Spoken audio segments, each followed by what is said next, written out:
നമസ്കാരം. ഏഴയലത്ത് അടുപ്പിക്കാൻ പറ്റാത്തവർ ഒക്കെയാണ് ഇപ്പോൾ പാർട്ടിയെ നിയന്ത്രിക്കുന്നത്, CPM നിയന്ത്രിക്കുന്നത്. ഇത് ഞാൻ പറഞ്ഞതല്ല. വിഖ്യാതനായ ഇടതുപക്ഷത്തിന്റെ CPM സജീവ പ്രവർത്തകനും മുതിർന്ന നേതാവുമായ പി ജയരാജന്റെ മകൻ ജെയിൻ രാജ് എന്ന വ്യക്തിയാണ് ഈ ഒരു കാര്യം സമൂഹ മാധ്യമങ്ങളിലൂടെ പറയുന്നത്.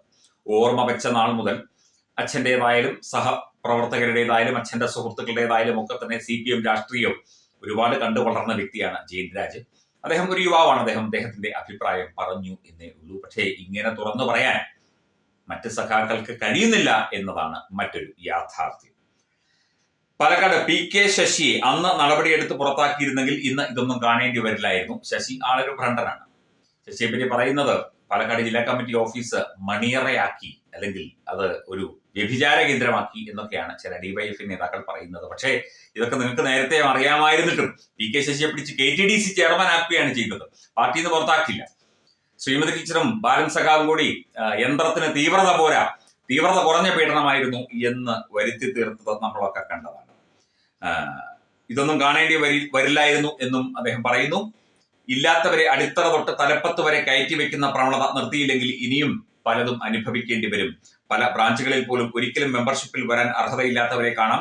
ഉദ്ദിഷ്ടകാര്യത്തിന് ഉപകാരസ്മരണ എന്ന് പറഞ്ഞതുപോലെ പാർട്ടിയുടെ ഏഴയലത്ത് അടുപ്പിക്കാൻ പറ്റാത്തവർ പല ലോക്കലുകളും നിയന്ത്രിക്കുന്നു എന്ന് പാർട്ടി പ്രവർത്തകൻ കമന്റ് ചെയ്തപ്പോഴായിരുന്നു ജെയിൻ രാജ് ഇത്തരത്തിൽ പ്രതികരിച്ചത്. നമ്മൾ ജെയിൻ രാജിന്റെ വിമർശനത്തെ, അല്ലെങ്കിൽ ജെയിൻ രാജ് ഇത് പ്രതികരിച്ചത് തീർച്ചയായും വളരെ പോസിറ്റീവായി കാണേണ്ട ഒരു കാര്യമാണ്. നമ്മൾ പാർട്ടിയെ കുറ്റപ്പെടുത്താനോ പാർട്ടിയെ ഇല്ലാതാക്കാനോ അല്ലെങ്കിൽ പാർട്ടിക്ക് എതിരെ തിരിയാനോ ഉള്ള ഒരു രീതിയല്ല. ഒരിക്കലും ഒരു പാർട്ടി ഇല്ലാതാകണമെന്നോ നശിച്ചു പോകണമെന്നൊന്നും നമ്മൾ ആഗ്രഹിക്കുന്നില്ല. പാർട്ടി നല്ല രീതിയിൽ പ്രവർത്തിക്കണം.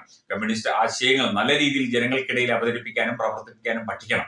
അതിന് ഇത്തരം നിയന്ത്രണങ്ങൾ കൊണ്ട് പാർട്ടിക്ക് സാധിക്കുന്നില്ല എന്നത് ഒരു സത്യമാണ്. മാത്രമല്ല, പാർട്ടി കാലങ്ങളായി പാർട്ടിക്ക് വേണ്ടി അധ്വാനിച്ചവരെയും പോസ്റ്റ് ഒട്ടിച്ചവരെയും വെയിൽ കൊണ്ടവരെയും തല്ലുകൊണ്ടവരെയും ഒക്കെ തന്നെ മാറ്റി നിർത്തിക്കൊണ്ട് പലയിടത്തും തിരികെ കയറ്റുന്ന, ഇന്നലെ പെയ്ത മഴയിൽ കിളിർത്ത പുല്ലുകൾക്ക് വലിയ പ്രാധാന്യം കൊടുക്കുന്ന രീതിയിലേക്ക് പാർട്ടി മാറി. കോൺഗ്രസും മറിച്ചൊന്നുമല്ല ചെയ്യുന്നത്.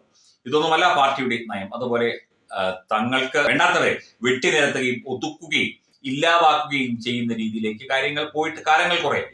നമുക്കറിയാം, ഒതുക്കപ്പെട്ട നേതാക്കളുടെ പേരുകൾ ഞാൻ ഇതിനു മുൻപ് പലപ്പോഴും പറഞ്ഞിട്ടുണ്ട്. ഇപ്പോൾ G സുധാകരനെ അനുനയിപ്പിക്കാനൊക്കെ ശ്രമം നടക്കുന്നുണ്ട്, തുടരുന്നുണ്ട്. നടക്കുമോ എന്നറിയില്ല. P ശശിയെ അനുനയിപ്പിക്കേണ്ട എന്ന് തന്നെയാണ് അദ്ദേഹത്തെ പാർട്ടിയിൽ നിന്ന് പുറത്താക്കി കഴിഞ്ഞപ്പോൾ അദ്ദേഹം എന്തൊക്കെയോ വിളിച്ചു പറയുന്നു.